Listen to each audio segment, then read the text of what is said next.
Sugarloaf School, Pushmataha County, Oklahoma, 1954. This is a personal history of the Sugarloaf Elementary School that is based on my fading memories in the year of 2017 after life has chipped away at the facts for 60 some odd years. My name is Lonnie Ratliff, and this is how I remember everything today, for better or worse. You can expect a few minor errors in dates and misspelling of names, probably a few completely forgotten names of the people who were there when it all was happening, but I will give it my best shot. In the beginning, to set up my little story, I searched the internet to see how far back I might find a mention of Sugarloaf School.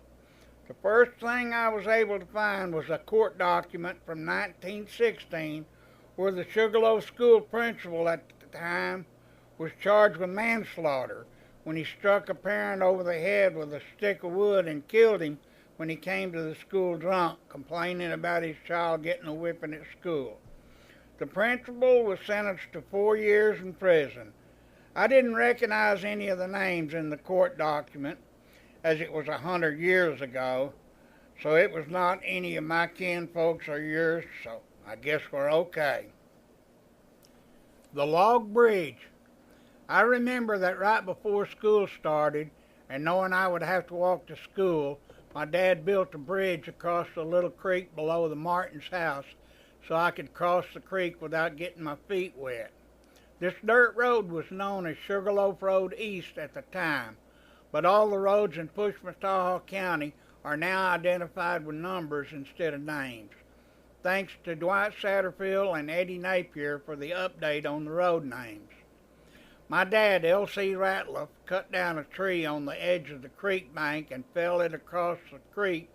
Then he trimmed off the branches and strung a strand of wire about shoulder high to me over the cut down tree so I could steady myself walking across the log. This was overall a good idea, but the one flaw was that he didn't have any thick wire to make that handhold, so I had to use barbed wire, and I had to be very careful crossing the log and watch where I put my hands to keep from getting cut by the barbed wire.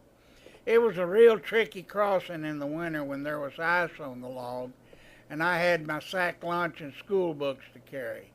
This was years before backpacks came along. I don't ever remember falling into the creek, and that is not something I would have forgotten, so I guess the log bridge was a success. I talked to Alice Freeman Heiss, and she said that even after I had moved out of the Sugarloaf School District, that the Heiss and Chapman kids had walked to school down that dirt road, and they still used the log bridge to cross that little creek. My first day at school. I remember our moms, Florine Ratliff and Thetis Maxey, took me and my cousin Roger Dale to Sugarloaf to enroll us. My family had just moved back from Ceres, California, so I had already been through kindergarten and was an experienced school student. I remember the Sugarloaf schoolhouse was a big one-room building with a partition in the middle that they drew across the room, with the first 4 grades on one side and the 5th through the 8th on the other side.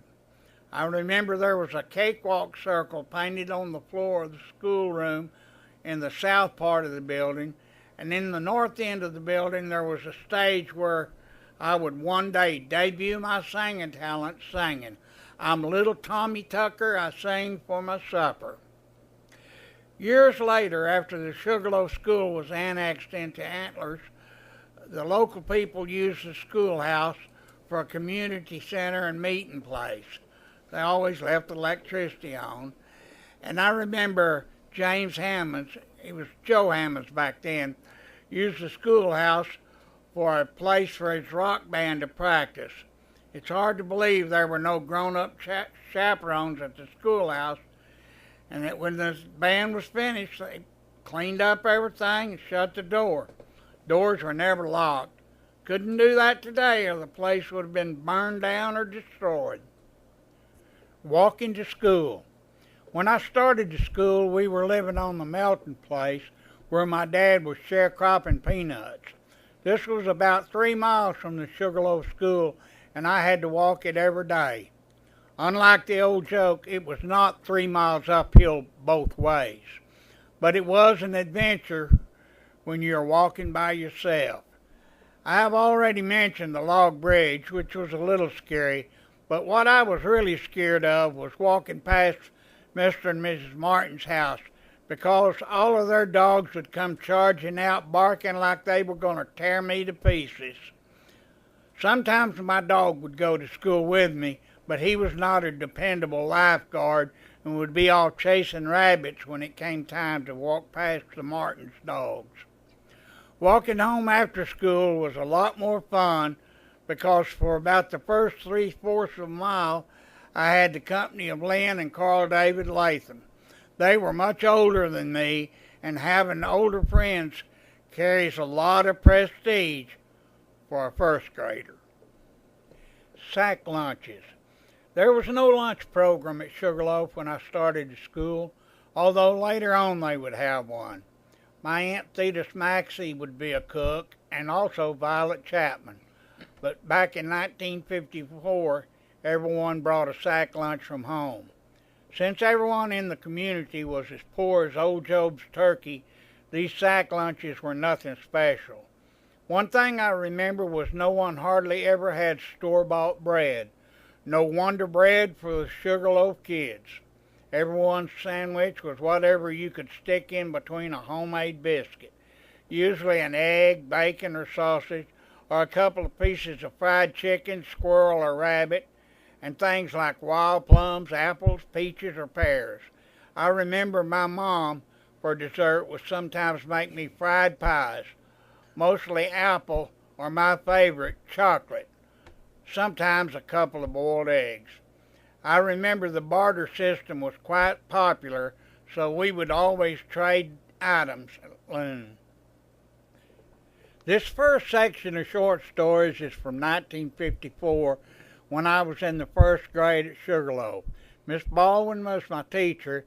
The students I remember from that year were Barbara Sue Bailey, 11 years old, Otis Chapman, 12 years old, Sherry Chapman, 10, Charlie, Chuck Chapman, 9, Thomas, Cotton England, 14, Norma Jean England, 9, Carl England, 8, Ralph England, 6, Roger Dell Maxey, 7, Bobby Satterfield, 7, Pat Westbrook, 8, Carl David Latham, 12, Lynn Latham, 10.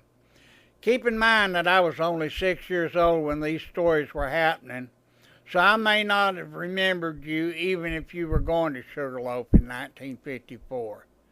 I ordered copies of the school records from the county clerk in Antlers, Oklahoma. Thanks for your help, Cheryl Lowe.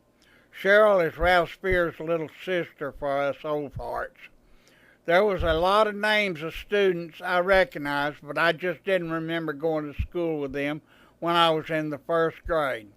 They'll probably show up in some later stories. It was pretty hard to impress a first grader, though, and